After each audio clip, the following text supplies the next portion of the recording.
And so now, the best thing I believe is that we ought to be ready. Okay? Be ready to meet the Lord anytime. And so here are his words. Matthew 24, verse 44. Therefore, you also be ready, for the Son of Man is coming at an hour you do not expect. Who then is a faithful and wise servant, whom his master made ruler over his household, to give them food in due season? Blessed is that servant whom his master, when he comes, will find so doing. Assuredly, I say to you that he will make him ruler over all his goods. But if that evil servant says in his heart, my master is delaying his coming, and begins to beat his fellow servants and to eat and drink with the drunkards, the master of that servant will come on a day when he is not looking for him, and at an hour that he is not aware of, and will cut him in two and appoint him his portion with the hypocrites. There shall be weeping and gnashing of teeth. So very clear mga kapatid at mga kaibigan that the context po dito is about the coming of the Lord. At dito pinapakita sa atin may dalawang uri ng servant, the one who is faithful and good servant, and then of course the other one is the evil servant. So tulungan tayo ng Panginoon na maintindihan po natin ito. Now, the first point that we want to share with you is this one: be ready to meet the Lord personally and individually. Bakit po? Lahat po tayo pinagkatiwalaan ng Diyos ng buhay, at itong buhay na ito, haharap ito sa Panginoon. Kaya nga, napaka-importante na nakahanda po tayo. Ha? Nakahanda tayo ba na dumating o rather na humarap sa Panginoon? Alam ba ninyo kung sino ang Panginoon na ito? Hindi po ito tao lang na pwede kang makalusot sa kung anumang mga nagawa natin. Hindi. Is the God who is omnipresent and He omniscient and omnipotent. Ibig sabihin, alam niya kung sino ka, kung ano ka, anong ginawa mo. Alam niya lahat yun. Anong inisip natin? Medyo nakakatakot yun. Ah, kung harap ka sa Panginoon na nandoon ang iyong buhay na sa ganitong pamumuhay ka namumuhay, sa madaling salita. Okay? So, truly, he will be facing God personally and individually. So, may mga katanungan na itanong ko sa inyo, sana magamit ito ng Panginoon as diagnostic questions. Ha? Para itong heart diagnosis. ha? Sobra pa ito sa X-ray, sobra pa ito sa mga scanner dyan. Kasi it will probe the heart to the innermost part. Okay? So ang tanong na ito, first, what did you do with the Christ who died for your sins and rose again from the dead? What did you do? Huh? Did you really trust Him? O kung you just taken Him for granted, bahala na. Total may relihiyon naman ako. You did not search kung ito nga ang Kristo na sinasampalatayanan mo ay tunay na Kristo.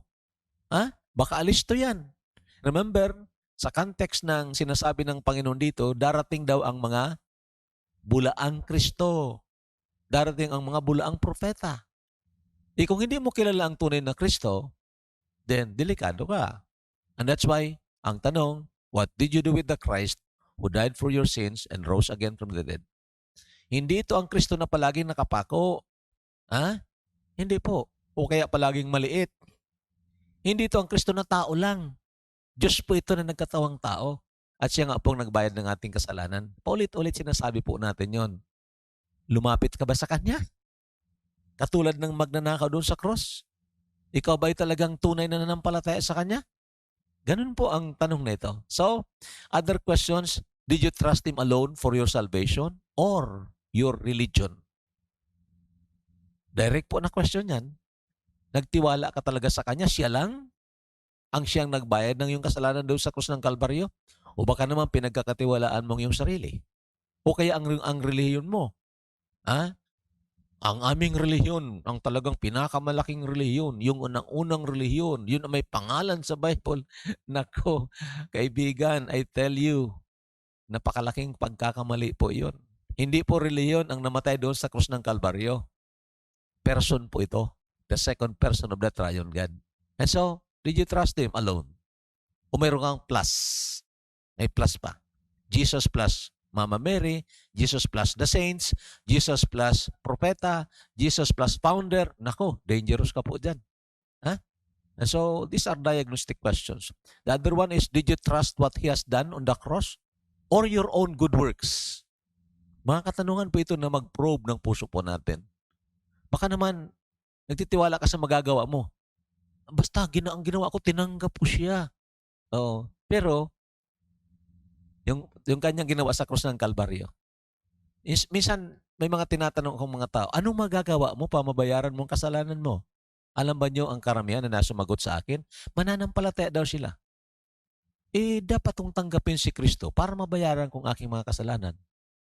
Sabi ko, may makakuha ka ba dyan sa Bible? Na pag tinanggap mo si Kristo, mababayaran mo ang kasalanan mo? Kung minsan nagamit yan, mga kapatid, I am telling you seriously, na kung yun lang ang parang naintindihan mo, at yun ang pinagkatiwalaan mo, na tumanggap ka. Iba ka naman, ibang Kristo ang tinanggap mo. Ha? Yung Kristo lang na para bagang nagmamakaawa sa'yo para iligtas ka, pero hindi ka naman nakumbiktar ng iyong kasalanan. Di ba? Pwedeng mangyari yun eh. Kasi hindi mo nakita ang kanyang kabanalan, hindi mo nakita ang kanyang hustisya, and of course, you have not seen His great love for you. So did you trust what He has done on the cross or your own good works? Balik-balikan po yung mga katanungan yan. And then of course, did you truly repent of your sins and embrace Christ as your greatest treasure? Tunay ka ba talaga na nagsisi? Tandaan po ninyo, I cannot repent for you. God cannot repent for you. Personal po yun. Individual po yun. And except you repent, you shall all likewise perish. Maliwanag po yan sa Bible. So tunay ba? Did you repent of your sins? Pag nag-repent ka sa kasalanan mo, mayroon kang pupuntahan at embrace mo as your greatest treasure. Sino yun? Si Christ. Yun ang repentance eh. You turn away from in order to turn to. Okay? Yun ang tinatawag nating transfer of dependence. Nagtitiwala ka dati dito sa magagawa mo, ngayon nagtiwala ka sa ginawa na ni Kristo at sa kanyang persona. Oh, be serious about these questions. Hindi po ito biro-biro. Kasi po, pag nagkamali ka dyan, nako, very dangerous po. There is no hope. And so let me guide you sa salita ng Panginoon. Ito pang sabi ng salita ng Panginoon, John 3:36, He who believes in the Son has everlasting life. Tingnan po ninyo yon. Dalawang uri ng tawag nandiyan. He who believes in the Son. Sino yung Son? Si Jesus Christ. Anong pangako? Has everlasting life. Okay? At tingnan nyo, he who believes in the Son or on the Son. It's not about the Son only. Di ba? He who believes on or in the Son. Meaning, that's a personal, individual trust on the Lord. Anong pangako? Has. Hindi will have. Has everlasting life. Ang pangalawa ay yung isa naman na who does not believe in the Son. And he who does not believe the Son shall not see life, but the wrath of God abides on him. Yun. Tandaan po ninyo, it's only by faith on Christ, the Christ of the Bible, and what He has done on the cross. Yun ang mga taong handa humarap sa Panginoon individually and personally. Okay po? Ito pa po. Ephesians 2:8 and 9.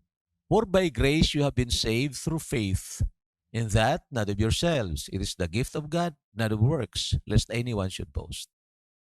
Kung ang inakala mo, mas mabait ka kaysa iba, kaya makakapasok ka sa langit, hindi ka naman kriminal, hindi ka naman fornicator, hindi ka naman adulterer. Remember, your works, hindi makapasa yun sa Panginoon. Your good works, hindi po yung pasado. Hindi mo pwedeng idagdag yun sa ginawa na ni Kristo. That's why salvation is by grace, through faith, not the works, lest anyone should boast. And then there is another one, ito. It will truly probe your hearts and my heart, of course. 1 Corinthians 16:22. If anyone does not love the Lord Jesus Christ, let him be accursed. O Lord, come. Sa ibang translation, yung word na accursed means anathema. Anathema. At itong O Lord, come, Maranatha. The Lord is coming. Okay? At anong sabi dito? If anyone does not love the Lord Jesus Christ. What does it mean to love the Lord? Ah? Pwede ka kaya sabi, mahal kita Panginoon pero may mas mahal pa akong iba? Hindi yung pwede. You love Him, embrace Him as your greatest treasure. Kung mayroon pang pinapahalagahan ang puso mo, sobra pa sa pagpapahalaga mo sa Panginoong Jesucristo, you are not a Christian. Yan po ang ibig sabihin yan. Okay? And that's why, by the grace of the Lord, sana ang mga katanungang ito ay mag-lodge sa inyong mga isipan at sa inyong mga puso. And then, let's continue searching our hearts if we are ready to meet the Lord individually or personally. Okay po? The second thing, which I believe very important din sa atin, be ready to meet the Lord as a trusted steward. Kung tayo po ay pinagkatiwalaan ng Panginoon at talagang tunay na pinagkatiwalaan tayo ng Panginoon ng maraming mga bagay, then, kung katiwala ka lang ng mga bagay na yan, haharap ka doon sa nagtiwala sa iyo at magbibigay husay ka sa Kanya. You will give account. Di ba? Katulad dyan mga kapatid at mga kaibigan, halimbawa, ako ang may-ari ng isang malaking lupain. Ngayon, hindi ko naman kaya yung ako ang mag-cultivate noon. Ginagawa kitang steward. Ikaw ang magbabantay niyan, mag-aalaga niyan. Una, condition na ito ang makukuha mo na share, ito rin makukuha ko na share. In that sense, hindi kang may-ari. Steward ka lang. Ngayon, pagdating ng panahon, tatanungin kita, anong ginawa mo sa property ko? Kung winaldas mo lang yan, nako, magagalit ako sa iyo. Di ba? Ganun po yun ang tinuturo ng salita ng Panginoon. And so, may mga probing questions pa rin tayo dito. Okay? What did you do with the things, talents, and time that the Lord has entrusted to you? Oo nga, pinagkatiwalaan tayo ng Panginoon ng mga bagay, material na bagay, pera. Pinagkatiwalaan tayo ng Panginoon. Talents. Ang iba sa inyo magagaling umawit. Pero sinong inaawitan ninyo? Ano ang inaawit ninyo? Di ba? Paano kayo mag-awit? Para hangaan lang ng tao? Para pabida-bida ka? Ay nako, delikado yun. Ha? Kinatiwalaan tayo ng Panginoon. Iba't ibang talents. Iba't ibang gifts. In preaching, sharing, gift of mercy, gift of helps, and so on. And then time. Lahat tayo pinagkatiwalaan. Parehas lang na time. I have 24 hours in one day. You also have 24 hours in one day. Right? Paano natin ginamit yun? Nako, don't you know that we will give recon or accounting to the Lord sa mga bagay na ito? Hindi po natin ito pag-aari. Ang panahon ay hindi po natin pag-aari. Kaya mga katanungan po ito, mga kapatid, na sana reviewin po natin. Kahit na ako gusto kong mag-review dyan. Magkaroon ako ng internalization of these things to really ask myself about these things. Okay? What did you do with the things, talents, and time that the Lord has entrusted to you? Did you use these things wisely for the glory of the Lord? Oo nga, ginamit mo ba ito wisely? Binigyan ka ng pera, halimbawa. Siyempre may mga priorities ka dyan na dapat gawin o dapat gamitin yung pera na yon. Kung winaldas mo lang yun, nako, sasagutin mo yun sa Panginoon. Inunang ba ang Panginoon tungkol dyan? The tithes and offering? That is part.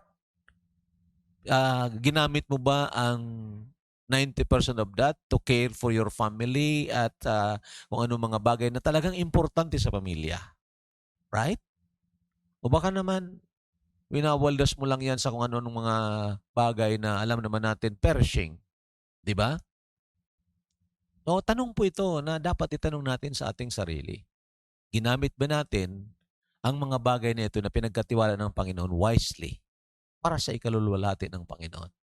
Di ba? Then, another question, did you connect these things with eternity? Okay? Ang mga material na bagay, talents, and time natin, kinonect mo ba ito sa eternidad? Meaning, it does not end in just using it, but using it for the glory of the Lord. Di ba? Gamitin natin ito, mga material na bagay, para maging instrumento ng Panginoon sa pag-share ng gospel, pagpalago ng mga Christians, and so on. Okay? Everything that we do and we are doing must be eternity connected. Now, I have verses for this na gusto kong i-share po sa inyo at sana ang pag-convict ng Banal na Espiritu ay talagang mangyari rin po sa bawat isa sa atin. Remember, haharap po tayo sa Panginoon. Individually and personally, haharap po tayo sa Panginoon as a steward. What kind of steward po tayo? Doon ba sa servant na evil? Doon ba sa servant na good? Okay? So these are the verses. Do not lay up for yourselves treasures on earth, where moth and rust destroy, and where thieves break in and steal. Anong ibig sabihin nito?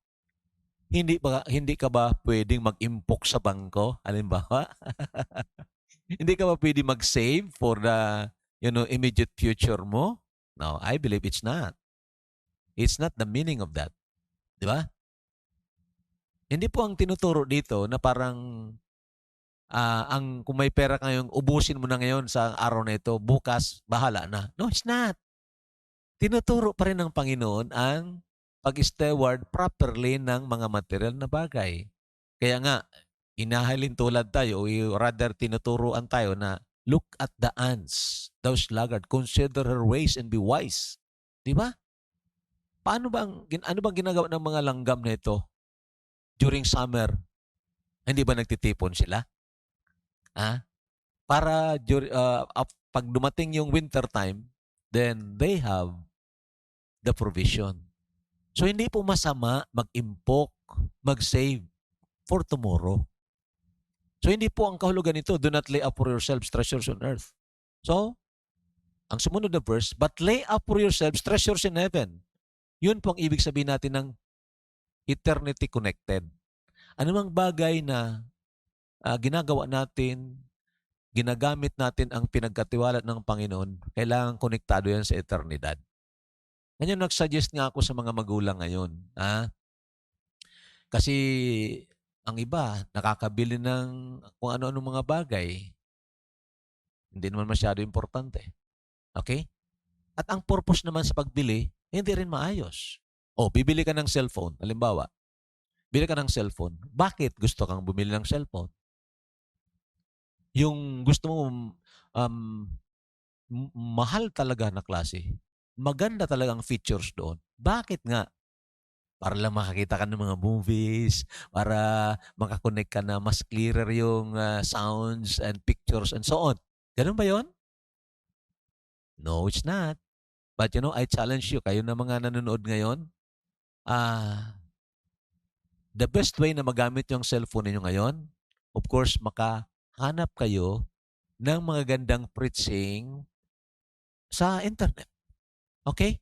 Kaya nga, advice ko, mag-invest na rin, mag-impok na rin kayo doon para makapakabit kayo halimbawa ng wifi o kaya makabili kayo ng medyo magandang halimbawa natin, television para ang buong pamilya mo ay makakarinig ng preaching nito. Di ba eternity connected yon? Mga kapatid, tandaan po ninyo, ganun ang paggamit ng mga material na bagay na pinagkatiwala ng Panginoon sa atin. Hindi na waldasin natin ito sa ating mga lusts. Anong sabi ni James sa chapter 4? Humihingi daw tayo ng mga bagay to consume it upon our lusts. Hindi po ganun. So, ang ibig sabihin ng lay up for yourself treasures in heaven, eternity connected yon. Why? For where your treasure is, there your heart will be also. Kung ang kayamanan mo, wow, gusto ko makarinig ng salita ng Panginoon. Gusto ko ma-encourage in this time of pandemic. Gusto ko talaga makarinig. Pero wala ako ng means. Paano bang gagawin ko? Ano bang gagawin ko? Mag-impok ako para makabili ako nito, para makarinig ako. Ganun po yun. Of course, we are not excusing ourselves. Doon sa mga kapatiran natin na talagang hindi maabot ng broadcast na ito, bagamat araw-araw halos mayroon tayo, we are finding ways. Ang iba nga, binibisitahan ni Pastor John para i-sharean siya ng mga preaching natin doon. Halimbawa, kung mayroon siya ng pwede naman makarinig kahit na audio, pinapadala natin yon ng audio. Ganon, di ba? And then of course, kayong mga magulang, or mga anak, halimbawa, ang mga magulang ninyo medyo matanda na, pero kailangan makarinig salita ng Panginoon, regaluhan ninyo ng medyo magandang cellphone or television para makapanood nito. Ipon kayo para makatipon ng pang-connect sa Wi-Fi o kaya pambili ng data. Something like that. That is the way to use the things that God has given us, eternity connected. Okay, tandaan po ninyo yun. Haharap po kasi tayo sa Panginoon at doon ang pag-uusapan, pagharap natin sa tinatawag Bema Seat, as judgment seat of Christ. Ang pag-usapan doon, yun ang ginawa natin matapos tayo na maligtas. Ito ang mga verses. For no other foundation can anyone lay than that which is laid, which is Jesus Christ.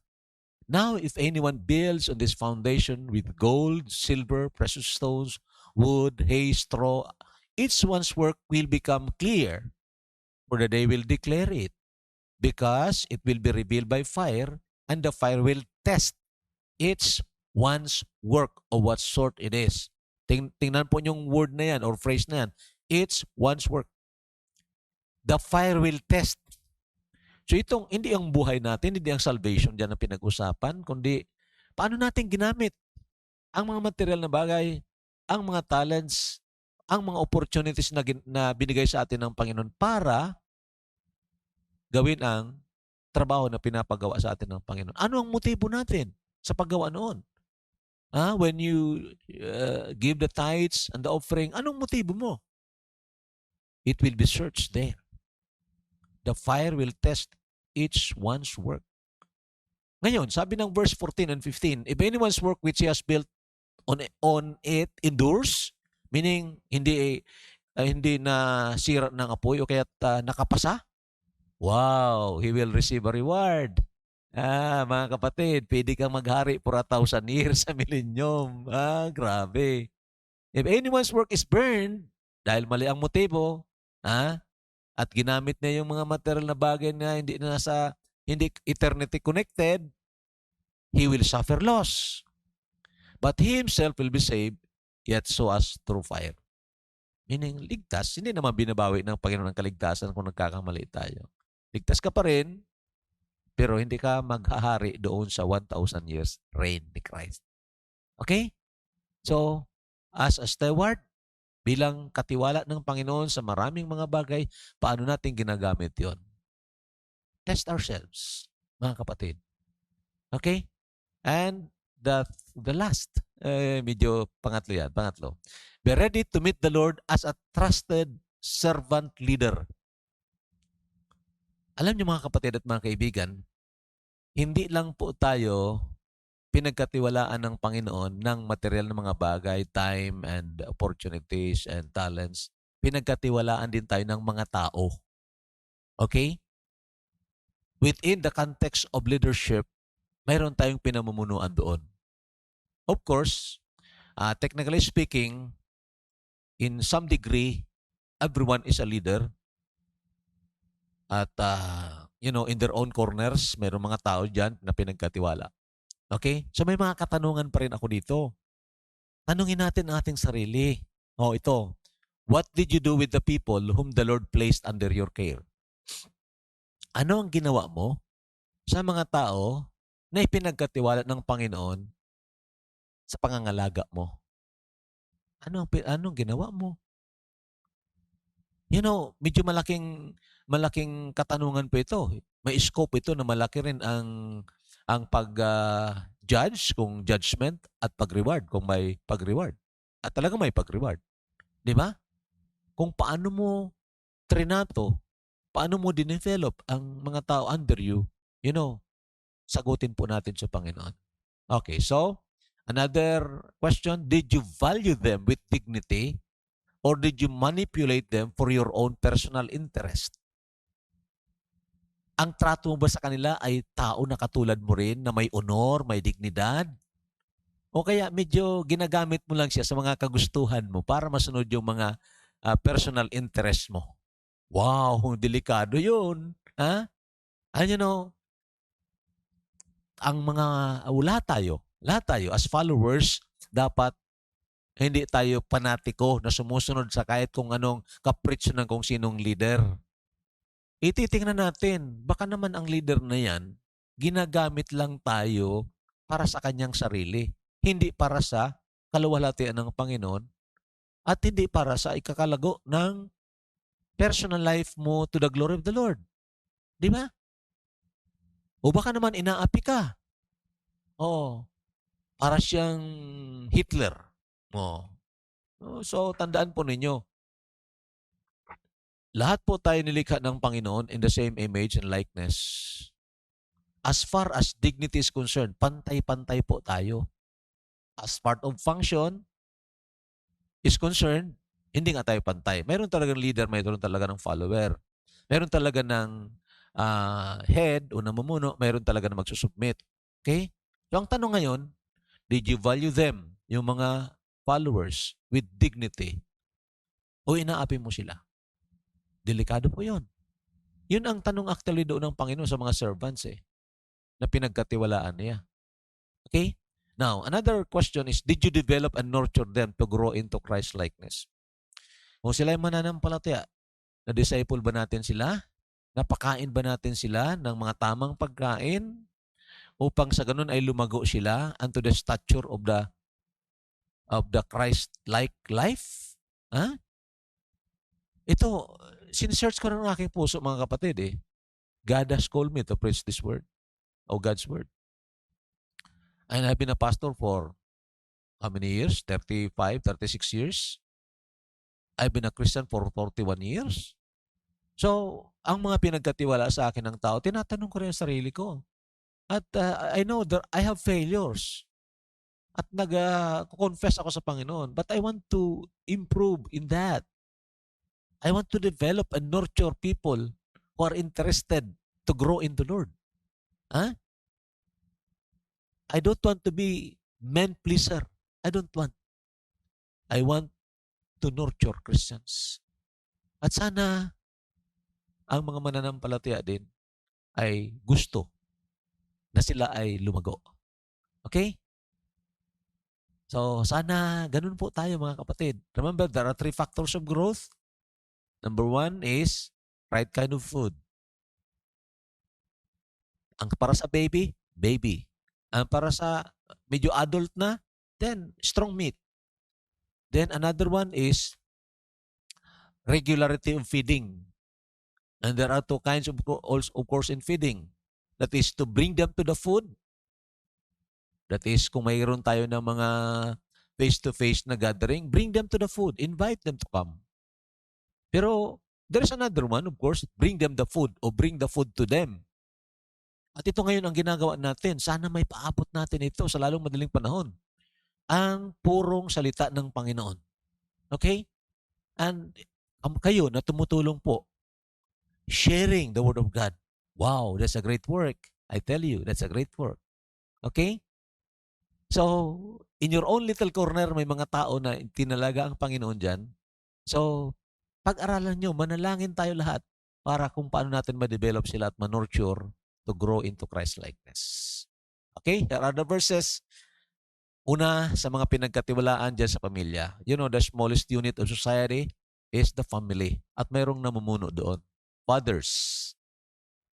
Of course, siyempre, kasama ang ina alongside with the father to assist the father sa pag-train sa kanilang mga anak. Okay?